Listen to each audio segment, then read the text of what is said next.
The phone buzzed so hard it nearly slid off the kitchen counter.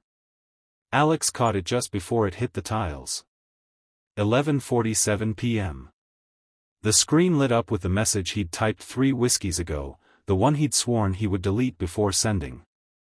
Hey beautiful, kids are finally asleep and I can't stop thinking about that red dress you wore today. Come over and let me take it off you, slowly winking face. His stomach dropped. Because the name at the top wasn't Sarah from the bakery. It was E. Khan, CEO. Ayesha Khan. The woman who owned half the skyline outside his window.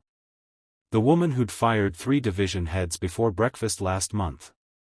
The woman whose office sat 47 floors above the daycare where Alex picked up his daughter every afternoon. He'd saved her contact 6 months ago when she'd accidentally left her scarf in the elevator. He'd meant to return it. Never did.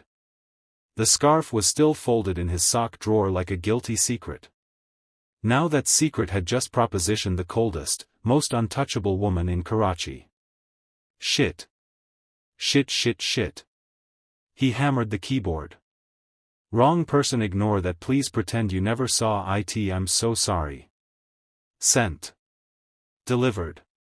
The little blue tick stared back at him like a death sentence. Mia's nightlight glowed soft yellow from the hallway.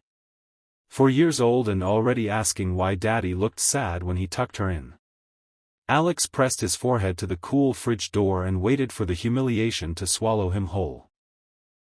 11:52. Another buzz. This time his hands shook so badly he almost dropped the phone again. A single message from E. Khan. Open the gate. I'm outside. He ran to the window like a teenager. The street was empty except for one black Maybach idling under the jacaranda tree, its hazards blinking purple against the fallen blossoms. The rear door opened. Heels hit the pavement, sharp, deliberate. Red soles. Of course. Ayesha Khan stepped into the cone of the street lamp wearing the same crimson dress from the investors' gala that afternoon, the one that had made every man in the room forget how to speak. Except Alex. He'd been too busy wrestling a juice box away from Mia behind the dessert table to notice royalty had entered the building. Now royalty was walking up his cracked front path.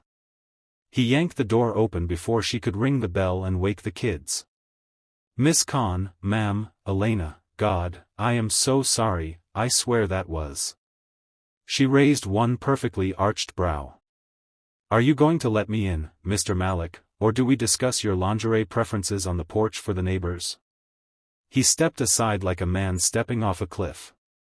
She crossed the threshold, jasmine and something expensive flooding his tiny hallway. Her gaze swept the living room, crayon drawings taped to the wall, a half-built Lego fire station, one lonely sock draped over the lampshade, and landed on him. 5 minutes, she said. From text to doorstep. Either you live very close to the office, or I broke several traffic laws. Both? His voice cracked like he was 15 again. She slipped off her stilettos, lined them neatly by the door, and suddenly she was barefoot in his house, 5'9" of terrifying elegance reduced to human height. It felt obscene. Alex couldn't move. I had 3 drinks. Not an excuse. Just context. Ayesha walked to the couch, sat exactly where Mia had spilled mango lassi that morning, and crossed her legs. I don't drink, she said. But I do make impulse decisions when someone tells me I look beautiful in red. He opened his mouth. Closed it. Opened it again. I'm a single dad. I haven't flirted with anyone since my wife. He stopped. The word died still tasted like rust. I know, Ayesha said quietly. Leukemia. 2 years ago. I read the memorial page when HR flagged your insurance extension.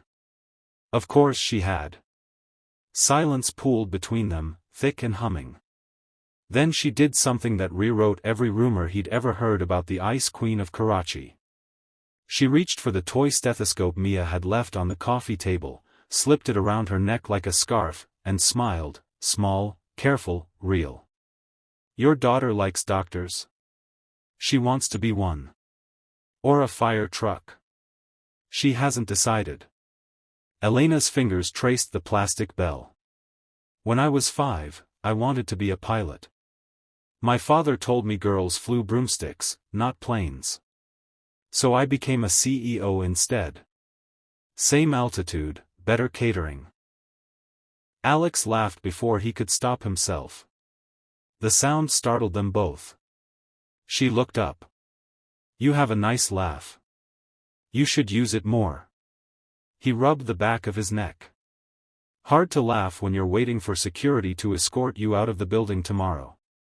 I'm not firing you. Relief hit so hard his knees almost buckled. I'm promoting you, she continued. Effective Monday. Creative director. You'll report directly to me. He blinked. I'm a copywriter. You were a copywriter. Now you're the man who accidentally told me he wants to undress me. That takes creativity. His face caught fire. Elena. Relax. She stood, closed the distance between them until the toy stethoscope brushed his chest. I didn't come here to ruin you, Alex. I came because for the first time in 15 years someone looked at me like I was a woman, not a balance sheet. And I wanted to know what that felt like up close. He couldn't breathe. She was close enough that he could see the faint scar above her left eyebrow, the place where her composure slipped. I have rules, she whispered. No dating employees. No dating period. I broke both tonight. Footsteps padded down the hallway. Small ones. Daddy? Mia's sleepy voice. Why is there a princess in our house? Elena turned. Mia stood in her unicorn pajamas, hair exploding in every direction, clutching the stuffed giraffe Alex had sewn back together last month. Elena crouched so they were eye level. Hello, Dr. Unicorn. I'm Elena. I think I borrowed your daddy's heart by mistake. May I keep it for a little while? Mia considered this with grave 4-year-old seriousness. Then she held out the giraffe. Mr. G can check your temperature first. He's very gentle. Elena took the giraffe like it was made of glass. Alex felt his world tilt sideways and somehow land upright. That night Elena read Mia 3 chapters of The Princess Who Saved Herself, while Alex made tea strong enough to wake the dead. When Mia finally conked out on the couch between them, giraffe tucked under Elena's arm, Alex carried her to bed. He came back to find Elena staring at the family photo on the mantel, him, Sana, newborn Mia on the hospital bed. Sana's smile already thin from the chemo. She was beautiful, Elena said. She still is, Alex answered. Elena nodded, eyes glassy. I lost my mom when I was 7. Cancer too. My father buried himself in the company. I learned early that feelings were liabilities. She turned to him. I don't know how to do this, Alex. Any of it. He took her hand. I only know how to do it one day at a time. And some days I still get it wrong. Outside, the Maybach was gone, driver dismissed with a single text. Elena had decided to stay until sunrise. They talked until the sky turned the color of her dress. About grief. About guilt. About the way love sneaks up on you wearing someone else's face. When the first Azan floated over Karachi, Elena rested her head on his shoulder. I'm terrified, she admitted. Me too. Good.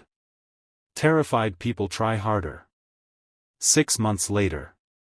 The new creative director's office on the 47th floor had a corner window and a tiny plastic stethoscope dangling from the coat rack. On the desk sat a framed photo, Alex, Mia, and Elena at the beach, all 3 of them covered in sand and laughing like the world couldn't touch them. Elena, still CEO, still terrifying in boardrooms, walked in without knocking, kicked the door shut, and locked it.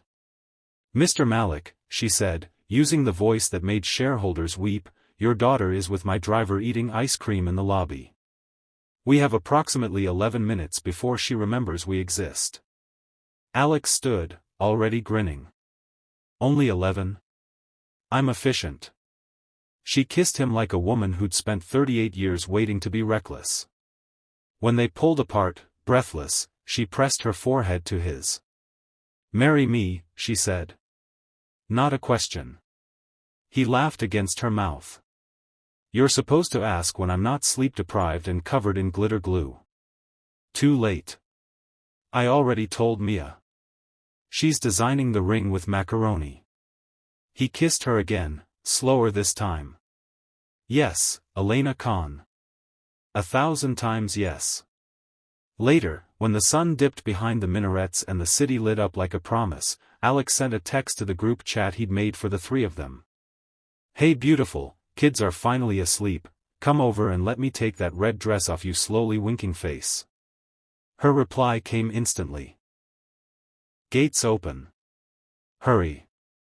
If this story made you cry, laugh, or believe in second chances even a little, smash that like button so hard it files a complaint.